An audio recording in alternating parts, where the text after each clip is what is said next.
Hello everyone, and it's that time of year again. Yes, it's time to destroy our wallets in the Steam winter sale. This year I purchased a 3 TB hard drive for this extravaganza. So today we're going to bring you the top 5, or my top 5 games for under £5. Now all prices are going to be in UK pounds. GBP, really. Glorious British pounds. 5 of those glorious British pounds. We will put them into US dollars, or Trump dollars, as I'm going to call them, from January. That's what I'm going to call them. Trumps. I'm going to call them 42 Trumps, please. That's what I'm going to call him in January. He's probably going to rename the currency after himself. He's that kind of guy, is Donald Trump. But anyway, let's get into... I will list the prices in US dollars as well. They won't be £5. I did get them from the US Steam store. But all of these are under 5 glorious British pounds. And we'll start with number 5, which is Knights of the Old Republic 1 and 2. Yes, I am putting both of them in the same entry because you can get them both for under £5. They are £1.74 each. Or 249 Trumps. 249 Trump dollars, as I'm going to call them.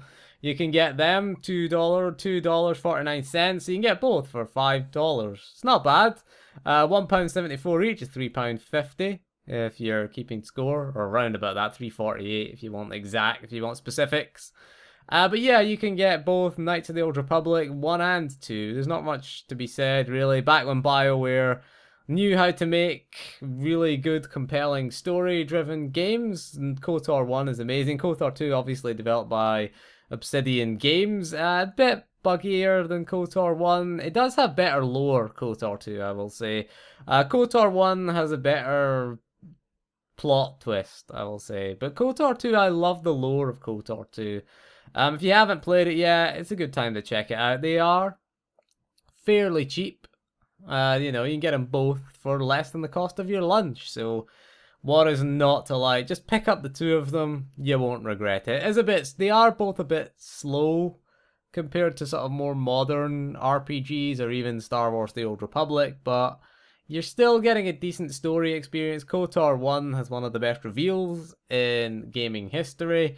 And KOTOR 2, I love the whole sort of Sith Lord lore type thing.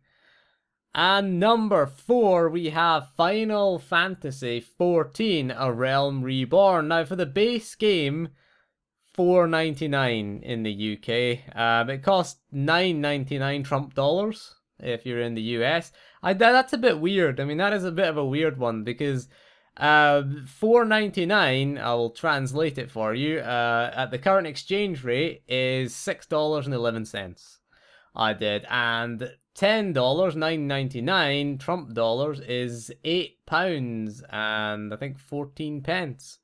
So a bit of a weird one. There's a bit of discrepancy between the dollars and the pounds here, but for $4.99 for £5, still a decent game. Final Fantasy XIV is, of course, the MMO RPG. It is cross-platform, although if you buy the Steam version, you can't play on PS4 for that price, I will say. You have to buy the PS4 version. For that, you get 30 days of game time, which isn't bad.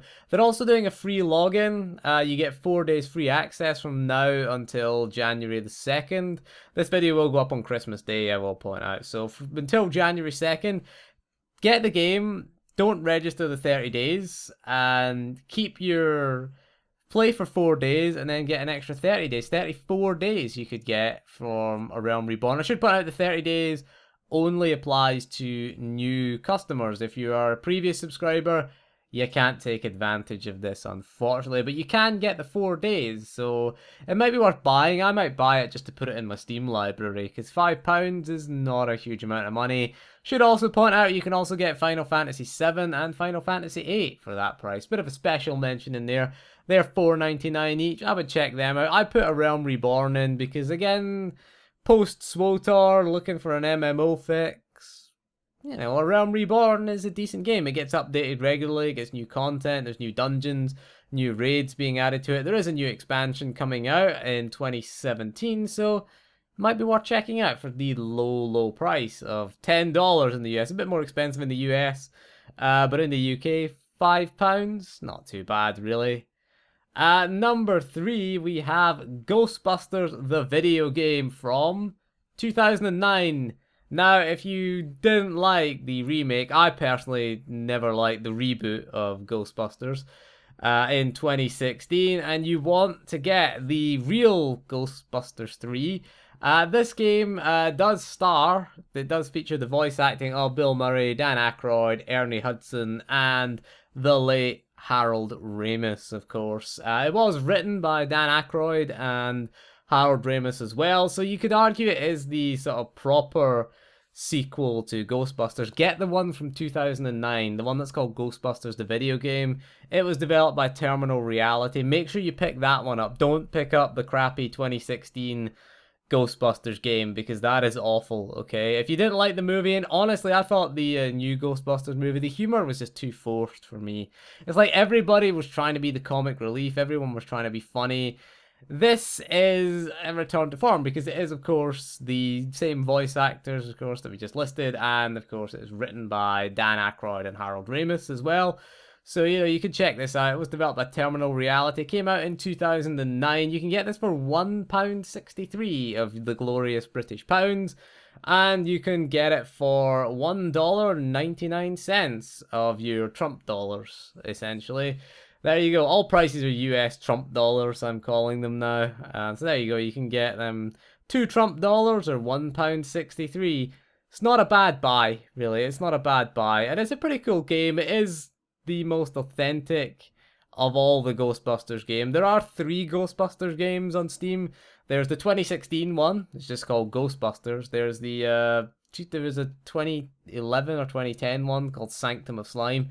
Don't buy those 2. Buy Ghostbusters the video game. I don't normally like anything called the video game. It's kind of like a third-person shooter type thing, where you it's a bit like Luigi's Mansion crossed with Gears of War kind of thing. It's pretty cool. You weaken the ghost down and then you trap him in the ghost trap. If you're a fan of Ghostbusters and you were disappointed by the movie, the only good thing about it was the cameos, really. That was it.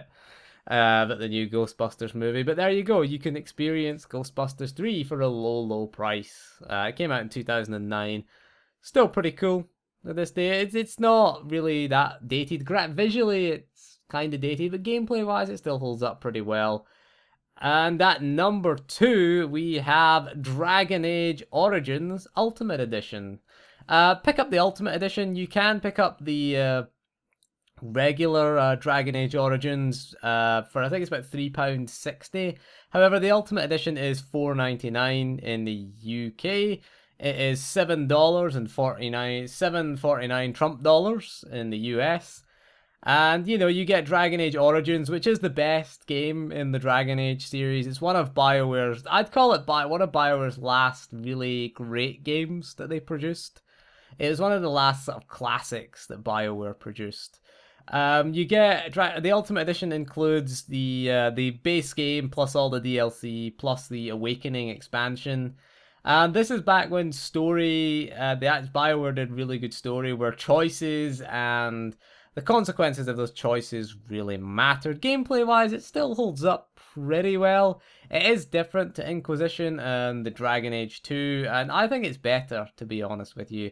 It is a bit slower. It is more of a sort of spiritual follow-on. It's the spiritual successor to Neverwinter Nights, basically. And it plays quite similar to that and similar to KOTOR as well. It is in kind of real time, but you can pause the action and issue instructions to all your party members. It's got like that kind of thing going on. The story is excellent, and again, the choice and consequences are really, really good. I won't spoil anything in the story for you, but if you haven't picked this up, pick it up, really, because it is worth picking up. I should point out as well that for a little bit more, I think it's £8. I think, well, in fact, it's £9. I think it's £9.77. I don't know how much it is in US dollars. I didn't check out. You can get the BioWare bundle, which includes Dragon Age Origins Ultimate Edition, Mass Effect 2, and Jade Empire. So you're getting 3 games in there for a little bit extra if you really are a BioWare fan, as I am, was, maybe. They haven't produced anything good. Hopefully Andromeda is going to be good, really, because they haven't really made anything good in the last sort of 3 or 4 years. Anyway, but yeah, we put 2 BioWare games on this list. You got KOTOR 1 and Dragon Age Origins, 2 of their best games as well. You should check them out. And 2 games from 2009 made this list as well. Ghostbusters and Dragon Age Origins. So there you go. Now, number 1, I am going to bend and, in fact, break the rules. But remember, rules are like spaghetti. They're made to bend. I'm going to put number 1 on this list is the Valve bundle. Now, it costs £8.44, which is well above, which is a little bit above the £5 one. The £5 limit that we set, but the amount of games that you get in this bundle, you get Half-Life plus all its expansions, Half-Life 2 plus the episodes, you get Half-Life Source, you get Portal 1 and 2, Left 4 Dead 1 and 2, you get Counter-Strike Global Offensive, that's worth it alone for that. You get Counter-Strike Source, you get Counter-Strike Condition Zero, Team Fortress Classic, Day of Defeat Source, Deathmatch Classic, and Ricochet as well. So you get a lot of games. There's a good 11 games in that bundle for £8.44. Now I was going to put something like Left 4 Dead or Half-Life, but just buy the lot, to be honest with you. You're as well just getting the lot. Left 4 Dead is $2.99 in this, but you can have the whole Left 4 Dead franchise, Portal franchise, the entire orange box, essentially, plus more for £8.44. Now, there is a weird discrepancy with the US pricing. It's $22.74 Trump dollars, which is a bit weird, okay? The prices don't match. So I'm guessing this is a really good deal in the UK. I don't know how much the prices are in euros, but you are getting a hell of a lot of games, and a hell of a lot of some of the best games ever made. I mean, you're getting the 2 Half-Life games, and you're getting, like, even the latest Counter-Strike game, CSGO, you're getting in that bundle for a very, very cheap price. It's worth breaking the rules to put that in and put it in at number 1, because I was going to put a Valve game at number 1. I was going to say, get Half-Life 2. Half-Life 2 is £1.39. Jesus, for one of the best games ever made, you should pick it up, certainly. But I'd get the whole thing, because Valve games are awesome. You also get the Source SDK, the software development kit for Source engine as well. But I think it's definitely worth your time picking up all of the Valve games, even if you own a few. And I own all the Half-Life stuff, so I might pick it up just for CSGO or something like that. I don't own Portal on PC for some reason, but even then I'm going to pick it up, and I own about 7 of those 11 games out of that. I don't own all the Half-Life expansions, so I'm certainly going to pick them up. So that's definitely worth your while. I'm breaking my own rules. It's my list. I can put bundles on it if I want. But anyway, that is all for this video. So let me know what you're going to pick up in the Steam Winter Sale this year. These are 5 of the games, again, for under £5. Well, 4 under £5, 1 slightly over. Well, 1 is a bundle for over £5, really. But anyway, that is all for this video, so thank you for joining me. We'll see you again soon, and goodbye.